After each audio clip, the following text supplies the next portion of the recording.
के अलावा इस धरती पर, हिंदुस्तान की धरती पर कोई उठाने वाली पार्टी नहीं है। हम आप तमाम लोगों से कहना चाहेंगे कि आप इस ताकत के साथ जुड़ रहे हैं, इस आपको इस आंदोलन के साथ जुड़। आप लोग धरना पे बैठे बिहार में हक दो वादा निभाओ कार्यक्रम चल रहा है और बिहार सरकार और केंद्र सरकार हमेशा ही गरीबों को झांसे में लेते रही है। उनके साथ बार बार जुमलेबाजी की जाती रही है। एक समय में मोदी जी ने कहा कि 2022 तक सभी गरीबों को पक्का मकान बन जाएगा, लेकिन हाल में जो बिहार में सर्वे हुआ उसमें बात साफ आई सामने कि 100 में 41 घर यानी 41% परिवार जो बिहार में हैं वो फूस की झोपड़ियों में रहते हैं या करकट टीना सेट के मकान में रहते हैं। तो हम लोग ये मांग करने आए हैं कि ये वादा रहा है आपका कि हम सब गरीबों को 2022 तक पक्का मकान देंगे। आपने पिछली बार वोट ले लिया था इसी के नाम पर तमाम गरीबों का और ये जुमलेबाजी साबित हुआ था। तो ये आप पूरा करें और इसके लिए हम लोग की पार्टी तमाम बिहार में संघर्ष कर रही है। तो एक तो ये बात है कि तमाम 41% जो परिवार हैं उनके तमाम घर जिनके कच्चे हैं उनका पक्का मकान बने। दूसरी बार बिहार में जब महागठबंधन की सरकार बनी थी तो जो जातीय गणना सामने आई थी तो उसमें ये बात सामने आई थी कि 6000 महीना से कम में आमदनी में जीने वाले जो लोग हैं बिहार में 34% हैं। तो ऐसे लोग जो हैं कुल मिला के 95 लाख परिवार होता है।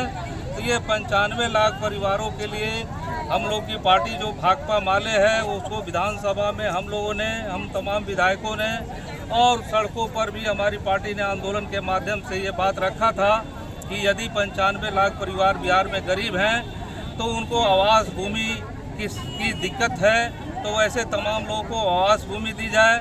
वैसे लोगों को साल में मनरेगा के द्वारा 200 दिन काम और 600 रुपये मजदूरी दिया जाए।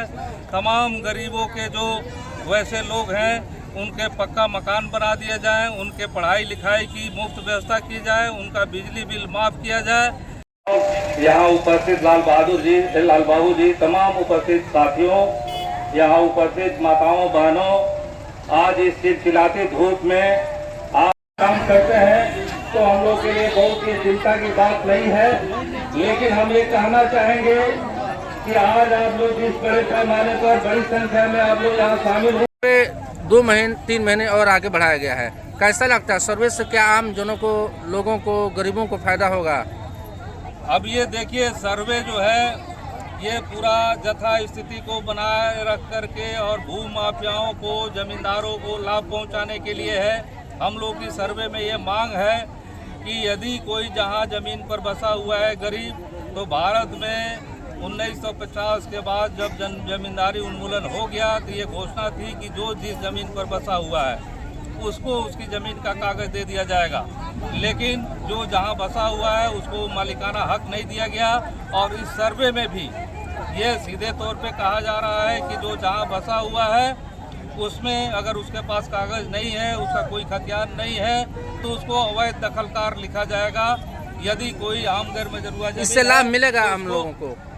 यही तो बात कर रहे हैं कि सरकार उनको बेदखल करने के लिए ग्राउंड बना रही है, उनके घरों पर बुलडोजर चलाने के लिए ये तौर पे ये आपको आधार बनाया जा रहा है इस सर्वे में।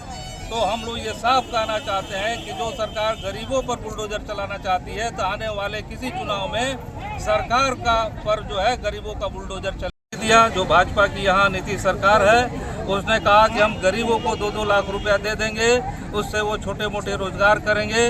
लेकिन जब 2-2 लाख रुपये देने की बारी आई है तो वो 2-2 लाख रुपये जो पहली किस्त निकली है उसमें भी संपन्न लोगों को 2-2 लाख रुपये मिल रहे हैं। और गरीब लोग जब आय प्रमाण पत्र के लिए अंचल अधिकारी के पास जाते हैं तो उनको है कि 1 लाख से ज़्यादा का उनको आय प्रमाण पत्र मिलता है, जिससे वो बिहार लघु उद्यमी की योजना के नाम पर जो ये पैसे दिए जा रहे हैं उसमें वो अयोग्य साबित हो जा रहे हैं। तो हम ये मांग करना चाहते हैं कि सभी 95 लाख परिवार यदि आपके सर्वे में है तो उन तमाम सर्वे वाले परिवारों को आप 2-2 लाख रुपया दीजिए। इसके लिए अलग से आय प्रमाण पत्र बनाने की ज़रूरत नहीं है और इसके लिए ऑनलाइन करने का जो बखेड़ा है उसको ख़त्म करिए।